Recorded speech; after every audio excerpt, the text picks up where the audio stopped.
Hello guys, मैं शोभित शर्मा स्वागत करता हूं आपका मेरे यूट्यूब चैनल माइंड बूस्टर पर। प्लीज़ मेरे चैनल को लाइक कीजिए, कमेंट कीजिए एंड सब्सक्राइब करना ना भूलें। मेरे पास लास्ट पार्ट है न्यूक्लियर फिजिक्स का, वो है न्यूक्लियर रिएक्शन यानी कि नाभिकीय समीकरण।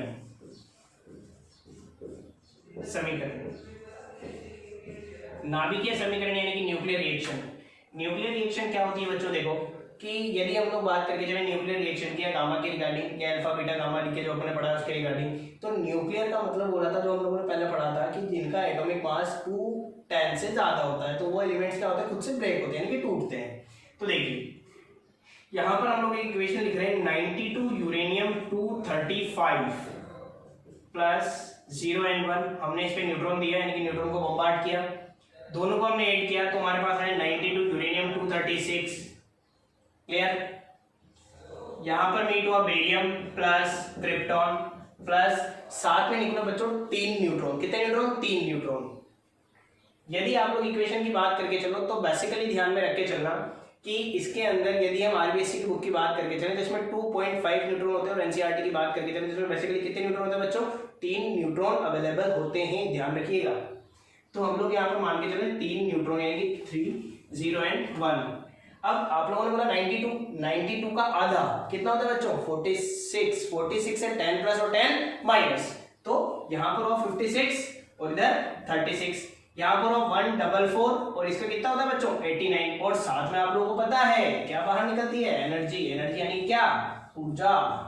कोई भी नाभिकीय समीकरण की हम लोग बात करके चलो 92 यूरेनियम 235 जो कि एक यूरेनियम का आइसोटोप है plus neutron 92 uranium 236 56 barium 144 36 chromium 89 3 neutron यानी कि एनर्जी साथ में इससे बाहर निकल के चल रही है आपके पास। अब देखिए कि न्यूक्लियर रिएक्शन कैसे डिफाइन हुई है, कैसे समझिए। थोड़ा और आगे बढ़ते हैं अपन, तो थोड़ा और आगे बढ़ते हैं तो देखिए इसको हमने बनाया, ये था आपका यूरेनियम, इसमें कौन बम्बार्ड हुआ बच्चों? न्यूट्रॉन। न्यूट्रॉन बम्बार्ड हुआ है, देखिए आगे। फिर क्या था बताएंगे? बेरियम। ये क्या था बेटा? क्रिप्टॉन। कितने न्यूट्रॉन बाहर निकाले हमने? 3। देखिए 3 न्यूट्रॉन बाहर निकाले हैं। यहां पर ध्यान रखिएगा 3 न्यूट्रॉन बाहर निकलते हैं, फर्स्ट सेकंड थर्ड। आगे बढ़ते हैं वापस, ये किसी न किसी यूरेनियम से टकराएंगे तो यूरेनियम, गुड। फिर वापस ये रिएक्शन रिपीट होगी, barium krypton barium krypton barium krypton. Clear? कितने न्यूट्रॉन बच्चों? देखिए वापस हम लोग 3 न्यूट्रॉन 2.5 न्यूट्रॉन निकाल के चल रहे हैं, शाबाश, गुड। समझ में आया? क्लियर है? एक से कितने न्यूट्रॉन डिवाइड हुए? 3। फिर इसने 3 वापस निकाले, इसने 3 निकाले, इसने भी 3 निकाले, तो टोटल यहाँ पर हो गए 9। यही कंटिन्यूटी आगे चलती जाती है। तो यहाँ पर हम लोग इस कह सकते हैं इस रिएक्शन को देखते हुए कि न्यूक्लियर रिएक्शन कितने टाइप की होती है? 2 टाइप की। एक तो होती है कंट्रोलेबल और एक होती है अनकंट्रोलेबल, मतलब कि जिसे बोलते हैं हम chain reaction. This reaction is called chain reaction यानी कि श्रृंखला अभिक्रिया। कौन सी अभिक्रिया कहलाती है बच्चों? श्रृंखला अभिक्रिया। तो देखिए ये कौन सी अभिक्रिया है? यानी कि चेन रिएक्शन, जिसे हमने बोला चेन रिएक्शन यानी कि श्रृंखला अभिक्रिया। अब देखिए श्रृंखला अभिक्रिया का मतलब क्या हुआ, या इसको हम डिफाइन कैसे कर सकते हैं कि चेन रिएक्शन की आप लोगों ने बात करी बच्चों, तो ये 2 टाइप्स की होती है। कितने टाइप की? 2 टाइप्स। कौन कौन सी? Which type? कौन से टाइप्स की होती है? तो देखिए 2 टाइप की आएगी, फर्स्ट थिंग और सेकंड थिंग। फर्स्ट थिंग होती है हमारे पास कंट्रोलेबल चेन रिएक्शन यानी कि नियंत्रित श्रृंखला अभिक्रिया। कौन सी होती है बच्चों? Controllable chain reaction. क्या बोलते हैं बच्चों इसको? नियंत्रित श्रृंखला अभिक्रिया।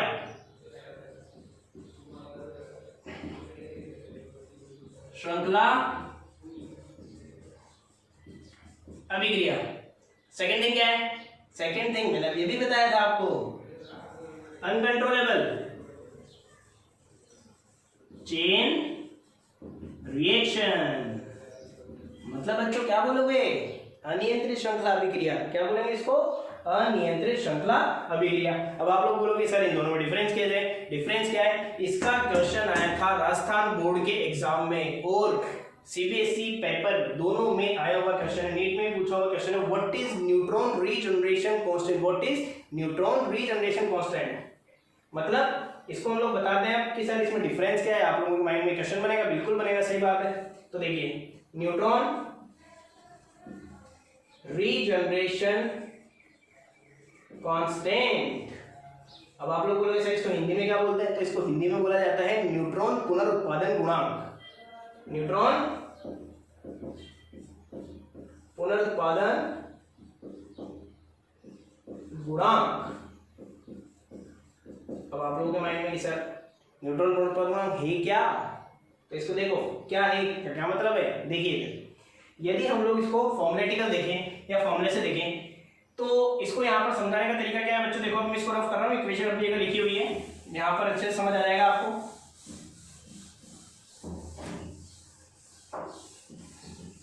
देखो ये वाला जो टॉपिक था इसको मैं यहाँ पर एक्सप्लेन कर रहा हूँ कंप्लीटली, के इसे बोलते हैं के से, किसे डिनोट करते हैं बच्चों, के से। 2018 राजस्थान बोर्ड में आया हुआ इसका क्वेश्चन, के यानी कि न्यूट्रॉन रीजनरेशन कांस्टेंट, के is n+1th stage neutron upon nth stage neutron, यानी कि n+1वीं पीढ़ी में न्यूट्रॉनों की संख्या और nवीं पीढ़ी में न्यूट्रॉनों की संख्या। तुम्हारे माइंड में सर n+1 है तो nth क्या है, तो आप लोगों ने देखा था पहली पीढ़ी में कितने न्यूट्रॉन थे, 1, दूसरी में कितने थे, 3, तीसरी में कितने थे, 9, यही था।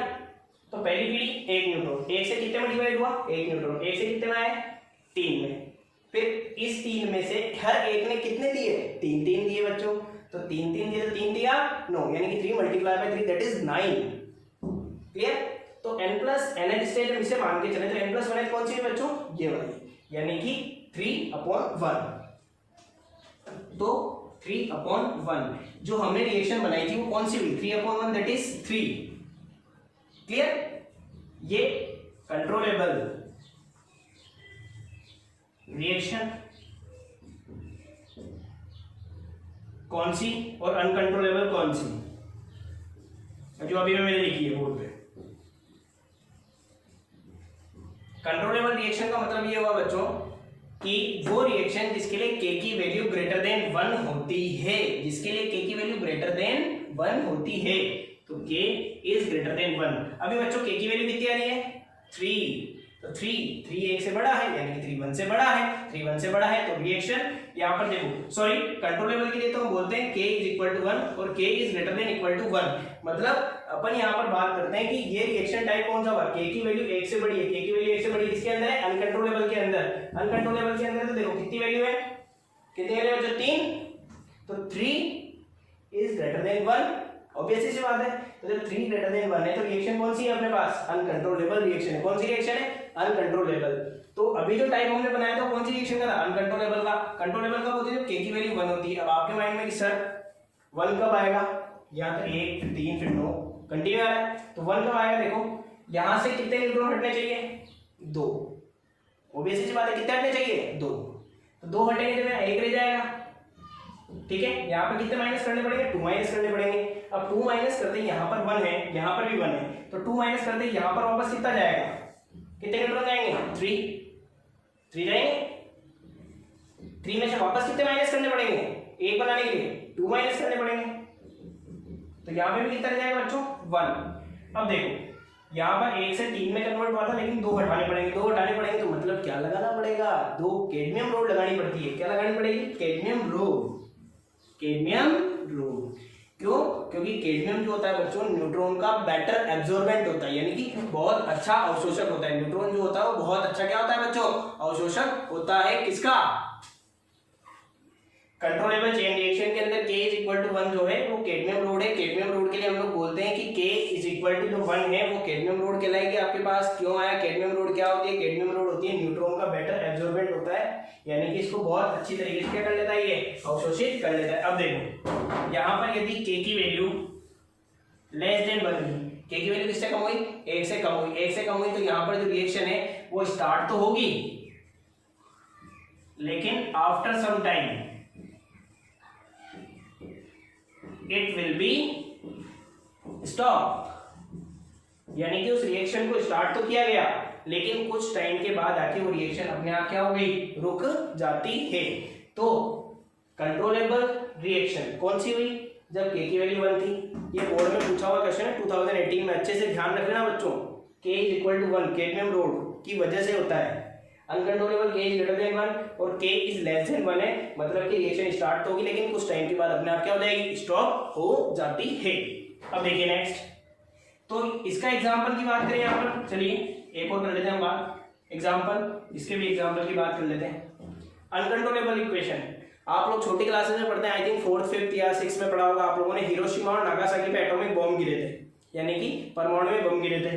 तो हिरोशिमा नागासाकी परमाणु में बम गिरे थे, तो उनके इफेक्ट आज भी हमें नजर आते हैं। वहां पर जो बच्चे होते हैं वो कैसे होते हैं, हैंडीकैप यानी कि अपंग वगैरह होते हैं। तो वो किसका एग्जाम्पल है, अनकंट्रोलेबल का। तो मतलब कि न्यूक्लियर बॉम्ब, न्यूक्लियर बॉम्ब यानी कि नाभिकीय बम।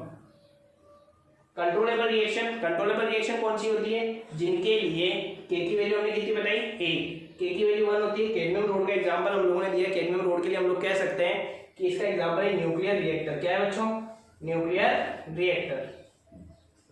क्लियर आ रहा है समझ में, कोई प्रॉब्लम नहीं है यहाँ तक, कंफर्म देख लो अच्छे से। कब के की वैल्यू 1 होगी, कब के की वैल्यू लेस देन 1 होगी और कब के की वैल्यू 1 के इक्वल होती है। तो कंट्रोलेबल और अनकंट्रोलेबल का एग्जांपल कैसे डिफाइन किया, कैसे हमने इसको पढ़ा, यहाँ तक क्लियर है। अब आप लोगों के सिलेबस में ओनली क्या है, यहाँ पर न्यूक्लियर रिएक्टर है। न्यूक्लियर बॉम्ब अपने सिलेबस में नहीं है तो हम इसको नहीं पढ़ेंगे, ओनली हम किस पे ध्यान देंगे, न्यूक्लियर रिएक्टर पे ध्यान देंगे। किस पे ध्यान देंगे बच्चों, nuclear reactor. Most important thing है ये अपने आने वाले ईयर के अंदर मोस्ट इंपोर्टेंट टॉपिक है अपना कि न्यूक्लियर रिएक्टर होता क्या है। तो न्यूक्लियर रिएक्टर क्या होता है, देखो नेक्स्ट में हम लोग ये बता रहे हैं न्यूक्लियर रिएक्टर क्या है। हम लोग बात करें तो बच्चों न्यूक्लियर रिएक्टर के बारे में। तो न्यूक्लियर रिएक्टर क्या है, देखो न्यूक्लियर रिएक्टर, न्यूक्लियर रिएक्टर नाभिकीय भट्टी काम कैसे करती है, देखो नाभिकीय भट्टी। तो नाभिकीय भट्टी का मेन यूज क्या हुआ, नाभिकीय भट्टी का मेन यूज यहाँ पर ये होता है बच्चों कि यदि हम लोग इसको डायग्रामेटिकली इसको सिचुएट करते हैं। डायग्रामेटिकली सिचुएट करने का मतलब क्या है, ये देखो यहाँ पर हमने क्या किया, पाइपिंग करी, ये पाइपिंग कर दी। इस पाइपिंग के अंदर से बेसिकली ये पाइपिंग करी, ये कॉलम बना दिया। यहाँ पर भी सेम प्रोसीजर, ये पाइपिंग करी, ये होगा स्ट्रेट लाइन ड्रॉ करी हमने, ड्रॉ करी। ड्रॉ करने के बाद में यहाँ पर लगा होता है टरबाइन,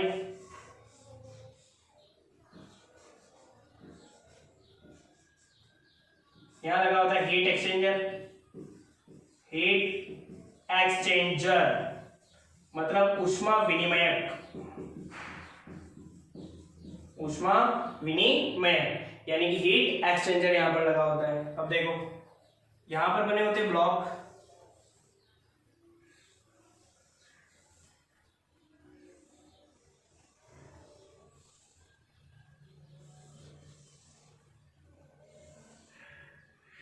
यहाँ लगी होती है बेटा कैडमियम रोड। क्या लगी होती है, ये दो रोड्स लगी होती है, कैडमियम रोड बोलते हैं, सीडी रोड, कैडमियम रोड यानी कि सीडी रोड। यह होता है बेसिकली ध्यान में रख के चलना कूलेंट यानी कि ठंडा करने वाला, शीतलक कहते हैं हिंदी में। ये होता है टरबाइन, टरबाइन ठीक है। इसमें सबसे पहले क्या करते हैं बेटा कि यहां से हम लोगों ने क्या किया, देखो इसको थोड़ा पास कर लेते हैं ताकि ये डिफरेंट दिखे। फिर तुम्हारे माइंड में ये वाला ब्लॉक जो होता है बच्चों, ये होता है कंक्रीट ब्लॉक यानी कि कंक्रीट ब्लॉक। इसके बाद होता है यहाँ पहला कंक्रीट, ये वाला लास्ट ब्लॉक कंक्रीट ब्लॉक। फिर होता है ये ग्रेफाइट ब्लॉक। कौन सा होता है बेटा, ग्रेफाइट ब्लॉक। देखिए कोई भी टॉपिक हम लोग स्टार्ट करने के बाद देखते हैं कि इसके बारे में बेसिकली इसकी डेफिनेशन क्या है, डायग्राम क्या है, कंस्ट्रक्शन क्या है, वर्किंग क्या है। तो सारे कंक्लूजन वगैरह हम लोग देखते हैं। देख नाभिकीय भट्टी की डेफिनेशन क्या होगी कि इसमें न्यूक्लियर एनर्जी को इलेक्ट्रिकल एनर्जी में कन्वर्ट करते हैं, यानी कि नाभिकीय ऊर्जा को, नाभिकीय ऊर्जा को विद्युत ऊर्जा में रूपांतरित करता है। नाभिकीय ऊर्जा मतलब कौन सी ऊर्जा? न्यूक्लियर एनर्जी को इलेक्ट्रिकल एनर्जी। गुड, आ रहा है तो समझ में? नाभिकीय ऊर्जा को विद्युत ऊर्जा मतलब न्यूक्लियर एनर्जी को इलेक्ट्रिकल एनर्जी में कन्वर्ट करता है। देखिए, अब उसके बाद में हम लोग बात करें वर्किंग के लिए। वर्किंग क्या है? वर्किंग के अंदर हम लोग बोलते हैं कि इसके अंदर कैसे वर्किंग आएगी बच्चों? तो वर्किंग बेसिकली इसके अंदर क्या होती है कि यहाँ पर सबसे पहले ये कंस्ट्रक्शन क्या होगी, तो कंस्ट्रक्शन के बारे में कर ले, वर्किंग के बारे में कर ले। पहले इस डायग्राम बनाया, तो डायग्राम की कंस्ट्रक्शन क्या क्या है, तो कंस्ट्रक्शन के बारे में मैं तुम्हें सिंपल सा कंसेप्ट बता के चल रहा हूँ यहाँ पर। तो पहले इसकी कंस्ट्रक्शन, चलो इधर देखते हैं कि कंस्ट्रक्शन क्या है। कंस्ट्रक्शन के अंदर बोला हमने कि सबसे पहले बेसिकली इसके अंदर जो यूज लेते हैं वो लेते हैं फ्यूल। यहाँ पर जो फ्यूल होता है वो होता है यूरेनियम। फ्यूल यानी कि ईंधन। ईंधन कौन सा यूज में है इसमें? तो इसके अंदर होता है बच्चों, क्या होता है इसके अंदर? फ्यूल कौन सा यूज में लेते हैं? क्या बोला मैंने? यूरेनियम या प्लूटोनियम। कौन सा लेते हैं? यूरेनियम या प्लूटोनियम। या तो यूरेनियम यूज में आता है, या तो यूरेनियम या प्लूटोनियम, ये दो फ्यूल इसके अंदर यूज में लिए जाते हैं। फ्यूल इसका मोस्ट इंपोर्टेंट पार्ट होता है, इसके बिना कोई काम इसके अंदर रिएक्शन वाइज नहीं हो सकता, तो फ्यूल इसका मेन पार्ट हो गया। सेकंड पार्ट होता है बच्चों यहाँ पर basically concrete block. Concrete block का मेन काम क्या हुआ? कंक्रीट ब्लॉक इसे लगाया जाता है, कंक्रीट ब्लॉक। कंक्रीट ब्लॉक किसे लगाया जाता है? कंक्रीट ब्लॉक रिएक्शन के अंदर लगाने का रीजन क्या होता है? बेसिकली मेन रीजन, सोर्स क्या है इसका? तो कंक्रीट ब्लॉक लगाने का रीजन ये है, इससे जो भी हार्मफुल रेज है वो बाहर नहीं आ पाती है। तो हार्मफुल रेज यानी कि जो हानिकारक विकिरणें या किरणें होती है वो बाहर नहीं आती है। तो हार्मफुल रेज को प्रोटेक्ट करता है, हार्मफुल रेज से प्रोटेक्शन देता है ये। 2 से 3 मीटर मोटाई की दीवार इसके अंदर बेसिकली बनाई जाती है। कितने मीटर की बच्चों? 2 से 3 मीटर की मोटाई की दीवार इसमें बनाई जाती है। 4 से 5 मीटर भी बहुत सी बुक्स में लिखा हुआ है, तो ध्यान रख सकते हो। थर्ड, कंक्रीट ब्लॉक के बाद आता है यहाँ पर graphite block. Graphite block, graphite block क्या होता है बेटा? ग्रेफाइट ब्लॉक ये होता है कि मोस्ट इंपोर्टेंट पार्ट है किसका? न्यूक्लियर का। ग्रेफाइट का काम होता है, ग्रेफाइट जो होता है वो एज ए मॉडरेटर। मॉडरेटर यानी होता है मंदक। मंदक का मतलब क्या होता है? जो स्पीड को कम करता है, जो स्पीड को कम करता है, जो स्पीड को कम करता है वो कहलाता है आपका मॉडरेटर, यानी कि रिड्यूस करता है स्पीड को बेसिकली। ठीक है, तो मॉडरेटर का काम कौन कर रहा है यहाँ पर? ग्रेफाइट ब्लॉक कर रहा है। कौन कर रहा है? Graphite block. और यहाँ पर बात करें हम न्यूक्लियर के लिए, तो न्यूक्लियर के लिए नाभिकीय भट्टी के अंदर जो काम होता है, कंक्रीट ब्लॉक हो गया, कैडमियम रोड हो गई, ग्रेफाइट ब्लॉक हो गया। अब कैडमियम रोड क्यों लगाते हैं? कैडमियम रोड इसलिए लगाते हैं क्योंकि कैडमियम जो होता है न्यूट्रॉन का बेटर एब्जॉर्बेंट होता है, यानी कि बहुत अच्छा अवशोषक होता है। ठीक है, समझ में आ रही है बच्चों यहाँ पर बात? तो इसके अंदर तो कोई प्रॉब्लम नहीं है यहाँ तक, अभी तो क्लियर है, कंफर्म। तो देखो ग्रेफाइट ब्लॉक का काम क्या हुआ? As a moderator. Moderator, moderator का मतलब क्या हुआ? मंदक। मॉडरेटर का मतलब क्या हुआ? मंदक। मंदक का मतलब क्या बोला मैंने अभी भी? स्पीड को कम करने वाला, यानी कि स्पीड को बहुत रिड्यूस करने वाला। क्लियर? नेक्स्ट फोर्थ थिंग आती है हमारे पास यहाँ पर बेसिकली कूलेंट, शीतलक, जिसे हम लोग बोलते हैं कूलेंट, यानी कि शीतलक। शीतलक क्या होता है बेटा? शीतलक होता है इसके अंदर D2O। बेसिकली एक क्वेश्चन आया हुआ है, एक ऐसे मॉडरेटर का नाम लिखो जो कूलेंट के टाइप में भी यूज में आता हो। तो कौन सा मॉडरेटर है वो, यानी कौन है वो? शीतलक होता है। शीतलक को हम लोग कह सकते हैं कि शीतलक क्या है?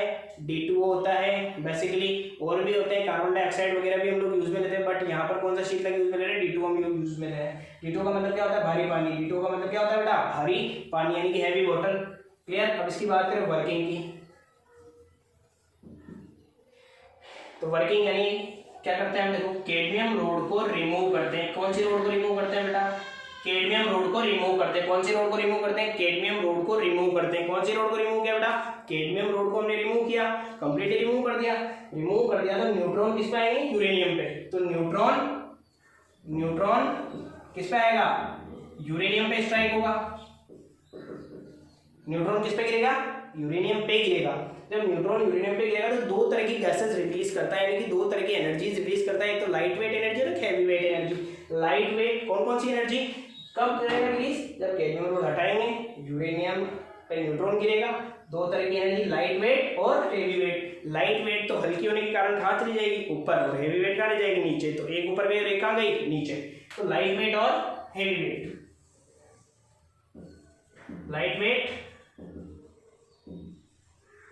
और दूसरी कौन सी, heavy weight, heavy weight. Light weight energy तो कहां चली जाती है, हल्की होने की वजह से कहां चली जाती है, अपसाइड यानी कि ऊपर की तरफ, और ये कहां चली जाती है, डाउन में, ठीक है, नीचे की तरफ। तो जो लाइट वेट एनर्जी होती है वो सीधी कहां जाती है बेटा, सीधी कहां जाएगी, टरबाइन में चली जाती है। लेकिन जो हेवी वेट एनर्जी होती है, हैवी वेट एनर्जी होती है, वो कहां जाएगी, कूलेंट में, कूलेंट में जाएगी।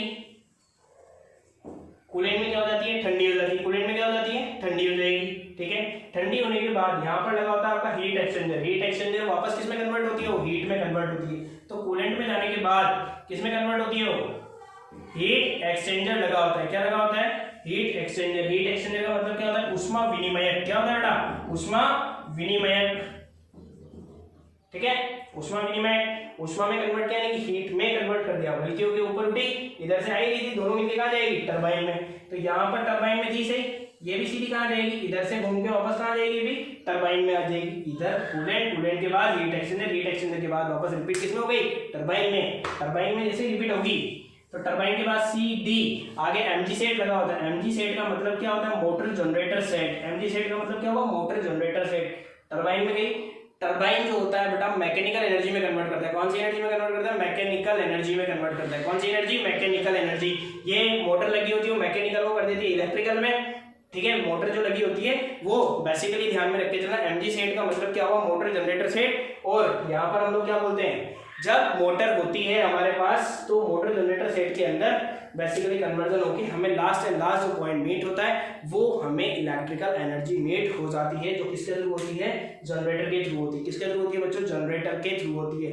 इस कंसेप्ट का जो लास्ट टॉपिक है, दो तरह के कंसेप्ट आते हैं इसमें। हमने न्यूक्लियर पार्ट सेकंड में पढ़ा था, दो तरह के कॉन्सेप्ट थे हमारे पास। यहाँ पर कौन कौन से कॉन्सेप्ट थे देखिए, एक तो था हमारे पास यहाँ पर न्यूक्लियर फिजन और एक था न्यूक्लियर फ्यूजन। तो जब एक तो हम लोग कंप्लीट पढ़ चुके हैं, उसके बाद में हम लोग बात करके चलते हैं जो नेक्स्ट कंसेप्ट है, लास्ट जो टॉपिक है अपने पास चैप्टर का, वो क्या है देखो। तो ये तो हो गई कंप्लीट न्यूक्लियर रिएक्टर की वर्किंग। क्वेश्चन बना यहाँ से, क्वेश्चन बना यहाँ से, ठीक है। दो क्वेश्चन हमारे पास बन गए। डायग्राम भी पूछा हुआ है बोर्ड के अंदर, तो आप लोगों को सारी टर्म ध्यान रखनी है। अब देखिए नेक्स्ट जो लास्ट कंसेप्ट है इसका हमारे पास यहाँ पर, तो लास्ट कंसेप्ट के लिए हम लोग लेके चल रहे हैं। देखो कैसे इसको वेरी करवा रहे हैं, कैसे इसको टैली कर रहे हैं, ठीक है। देखो कैसे कंप्लीट होगा ये। तो लास्ट जो कंसेप्ट बचा हमारे पास वो बचा है न्यूक्लियर रिएक्टर के बाद में जो आएगा वो आएगा यहाँ पर प्रोटॉन प्रोटॉन साइकिल और कार्बन नाइट्रोजन साइकिल, या फिर हम लोग कह सकते हैं energy conserve in star and moon. Energy conserve in star and moon, तो यहां पर हम लोग ये कह सकते हैं बच्चों, तो energy conserve in star and moon का क्या मतलब हुआ, या इसको कैसे समझा हमने। देखो साइकिल कौन कौन सा है, एक तो प्रोटॉन प्रोटॉन साइकिल बोला, और एक कौन सा बोला आप लोगों ने, कार्बन नाइट्रोजन साइकिल। पहला साइकिल कौन सा है बच्चों, प्रोटॉन प्रोटॉन साइकिल। दूसरा साइकिल कौन सा है, कार्बन नाइट्रोजन साइकिल। अब प्रोटॉन प्रोटॉन साइकिल का मतलब क्या हुआ, देखो 1H1 यानी कि हाइड्रोजन 1H1। अब ये क्या बन सकता है, हाइड्रोजन का ही आइसोटोप बन सकता है, क्योंकि 1 और 1 2 तो 2H2 तो होता नहीं है, ज्यादा से ज्यादा क्या बनेगा 1H2। एक और एक 2, इधर कितना आ गया 1, नीचे कितना निकाला है 1, E0 क्या निकला ये पॉजिट्रॉन। मैंने पहले बताया था आपको, पहले बताया था, इसके जस्ट पहले वाले पार्ट के अंदर है अपने पास न्यूक्लियर पार्ट 3 में। पॉजिट्रॉन के साथ क्या निकलता है, न्यूट्रिनो। इलेक्ट्रॉन के साथ हमेशा ध्यान रखना एंटी न्यूट्रिनो। साथ में क्या बाहर रिलीज होगी, एनर्जी। जो बनता है उसको यहां पर यूज में ले लो, 1H2 प्लस क्या जुड़ा, हाइड्रोजन। एक और एक 2, 2 और 1 3, तो बेसिकली हाइड्रोजन का आइसोटोप या हीलियम का आइसोटोप है क्या, बिल्कुल है सर। अब आप लोग ये माइंड में आ रहा है, तो हम लोगों ने ये यूज में ले लिया, जो बना है उसको यूज में ले लो। 2He3 plus 1H1, 2He3 plus 1H1। फिर माइंड में वही क्वेश्चन, क्योंकि हमें बेसिकली लास्ट एंड लास्ट का मीट करना होता है। हीलियम 2He4 प्लस 2 और 1 3 की जगह कितना इधर 2 का मतलब क्या हुआ, यहाँ पर कितना बचा 1 E0 same process plus new plus क्या बाहर निकली एनर्जी यहाँ पर बाहर निकलती है। क्लियर है बच्चों, आ रहा है यहाँ तक समझ में, कोई प्रॉब्लम नहीं है इसमें। तो बेसिकली हम लोग ये कह सकते हैं कि कब एनर्जी रिलीज होगी कब एनर्जी रिलीज नहीं होगी। अब देखो आगे कि जो नेक्स्ट के अंदर अपन बात करते हैं कंप्लीट इसको ऐड करके चलेंगे। तो ऐड करेंगे तो देखिए ये वाली प्रोसेस यहाँ पर यूज में आ गई है, ये प्रोसेस यहाँ यूज में आ गई है। 1 2 3 4 कितना हाइड्रोजन है 4 हाइड्रोजन अपने पास 4 1H1। यहाँ पर हीलियम कितना है 2He4 तो 2He4 plus 1E0 that is 2 1E0 plus new कितना है 2 न्यू प्लस एनर्जी। जो फाइनल हमने जो मीट किया है वो क्या किया बच्चों, यहाँ पर हम लोगों ने मीट किया कि हीलियम जो हमें मीट हुआ कितने हाइड्रोजन से मिलकर बना होता है 4 हाइड्रोजन से मिलकर बना होता है। तो 4 1H1 2He4 2 1E0 2 new plus energy हमें मीट हुई। यही आंसर हमारे पास किसका आएगा कार्बन नाइट्रोजन साइकिल का भी आएगा। किसका आएगा बच्चों कार्बन नाइट्रोजन साइकिल। तो कार्बन नाइट्रोजन साइकिल का आंसर कैसे आएगा समझ आ गया आपको प्रोसेस। 1H2 बेसिकली हमने यहाँ यूज में लिया है, 2He3 हमने यहाँ यूज में लिया है। हमें फाइनली बनाना क्या था हीलियम हम लोगों ने बना लिया है। तो हीलियम बनाने के बाद की प्रोसेस जो होती है हमारे पास वो इस प्रोसेस से हम वेरी कर सकते हैं। क्लियर है, कोई प्रॉब्लम नहीं है इसमें। देखिए नेक्स्ट में यहाँ पर अपन बात करें कार्बन नाइट्रोजन साइकिल की। किसकी बात करें बच्चों कार्बन नाइट्रोजन साइकिल के लिए। अब कार्बन नाइट्रोजन साइकिल के लिए कैसे बात करें देखो, तो कार्बन नाइट्रोजन साइकिल कैसे टैली करेगा इसमें, तो कार्बन नाइट्रोजन साइकिल देखो कार्बन नाइट्रोजन साइकिल में कार्बन कितना है 6C12, इसमें टोटल प्रोसेस आएगी 6।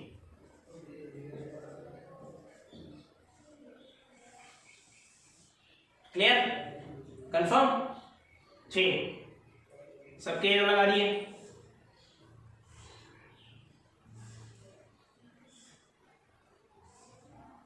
ठीक है, ट्रिक ध्यान रखनी 1 3 4 6 1346। ट्रिक क्या ध्यान रखनी बच्चों 1 3 4 6। पहले वाले में भी 4 हाइड्रोजन जोड़े, इसमें 4 हाइड्रोजन जोड़ो 1H1 3 1H1 4 1H1 plus 6 1H1। Clear है कंफर्म, आगे पॉइंट समझ में आप लोगों के क्लियर है, सही चल रहा है यहाँ तक। उसके बाद में कौन कौन सी प्रोसेस बची है हमारे पास 2 और 5। कौन कौन सी प्रोसेस बची है 2 और 5। 2 और 5 में जिनमें नहीं जुड़ा है हाइड्रोजन उसमें से पॉजिट्रॉन यानी कि बाहर निकालोगे। पॉजिट्रॉन बाहर निकालने का मतलब इसमें 1E0 plus new plus energy ऊर्जा तो सब में निकलेगी सही बच्चों। इसमें भी आ जाओ, ये रही अपने पास 1E0 प्लस न्यू प्लस साथ में क्या बाहर निकली एनर्जी बाहर निकलती है। क्लियर है, आ रहा है समझ में यहाँ तक। अब देखो कार्बन 6C12 क्लियर 6 और 1 6 और 1 कितना हुआ बच्चों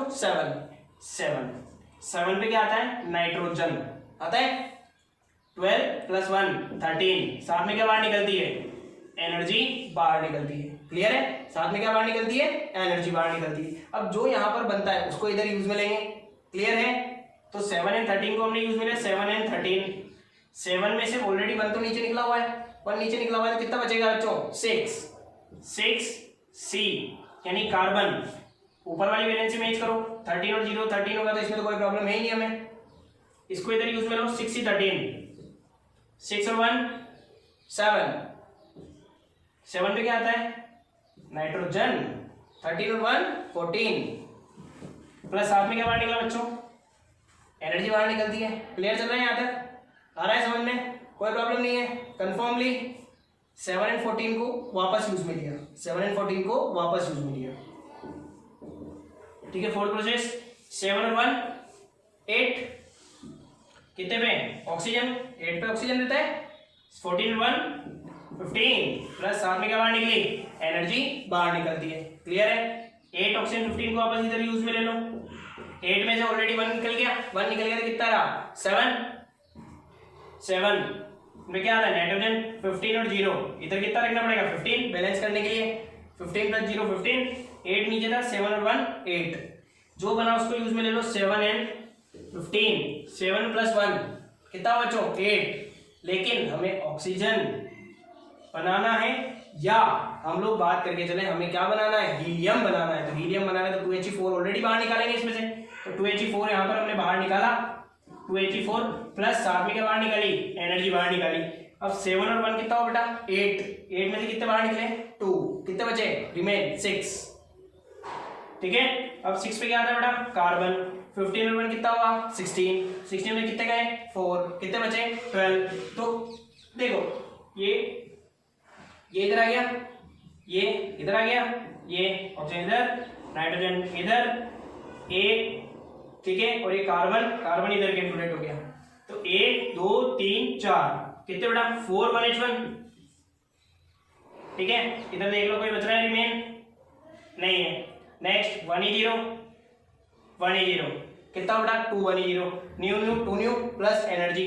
तो हमारे पास जो रिमेन पार्ट रहा 2He4 बचा, 2 1E0 प्लस 2 न्यू प्लस साथ में क्या बाहर निकली हमारे पास, यहाँ पर एनर्जी बाहर निकलती है, यानी कि ऊर्जा बाहर निकलती है। अब बेसिकली हम लोग बात करके चले नाभिकीय विखंडन अभिक्रिया जो हम लोगों ने पढ़ी थी, यानी कि न्यूक्लियर रिएक्शन जो पढ़े थे।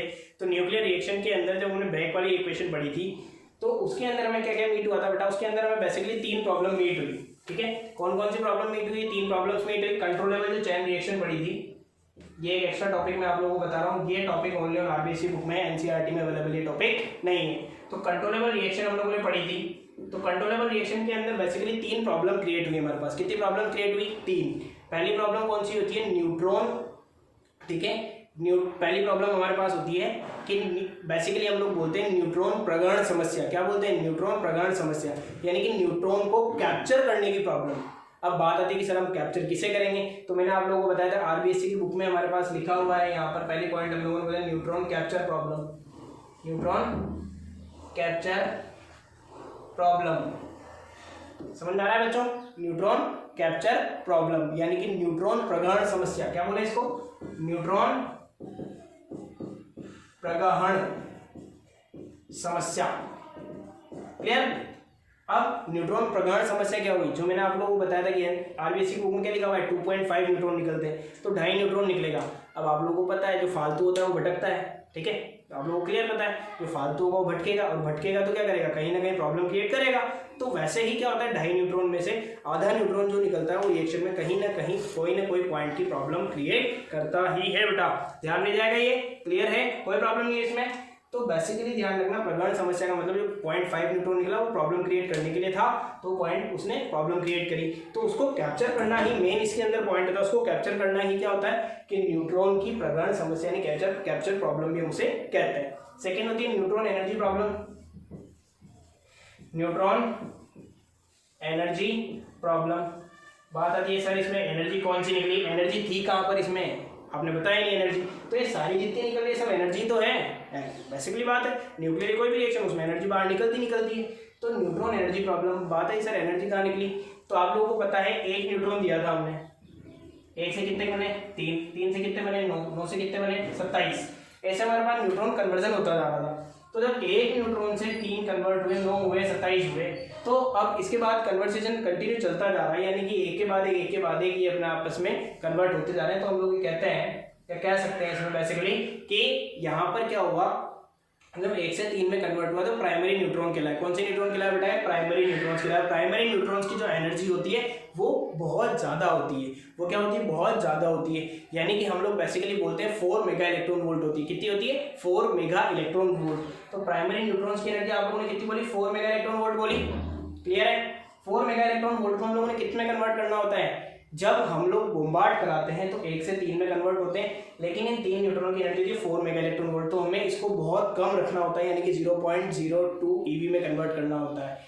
किसमें कन्वर्ट करना होता है बेटा, 0.02 EV में। मेगा इलेक्ट्रॉन वोल्ट को 0.02 EV में लाना एक आप बहुत मायने रखता है बेटा, तो ध्यान में रख के चलिएगा किसको किसमें कन्वर्ट करना है, क्लियर है, कोई प्रॉब्लम नहीं है, यहाँ पर आया समझ में।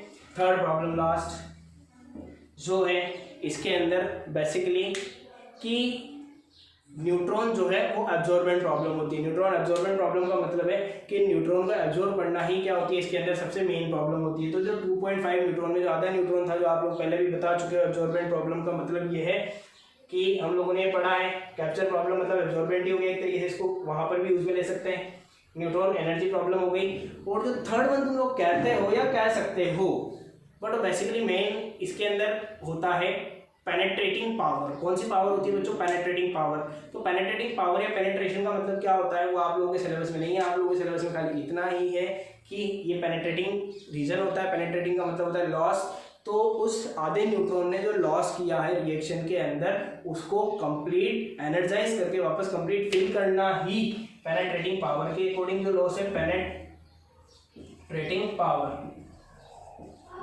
ठीक है, पेनेट्रेटिंग पावर। जो पेनेट्रेशन का मतलब क्या हुआ कि पेनेट्रेशन का मतलब ये होता है उसको कवर अप करना। उसको क्या करना? कवर अप करना। तो कवर अप करने का मतलब ये हुआ कि उसके लॉसेस को क्या करना? कंप्लीटली इंड्यूस कर देना, कि खत्म कर देना।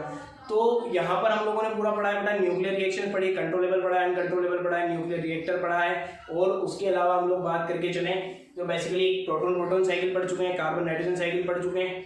ये हमारा इसके अंदर जो लास्ट पार्ट था वो ये था कंट्रोलेबल रिएक्शन। क्यों पढ़ा हमने इसको लास्ट में? क्योंकि ये ओनली ऑन आरबीएससी की बुक में एनसीईआरटी के अंदर टॉपिक अवेलेबल नहीं है। ओके बेटा, थैंक यू।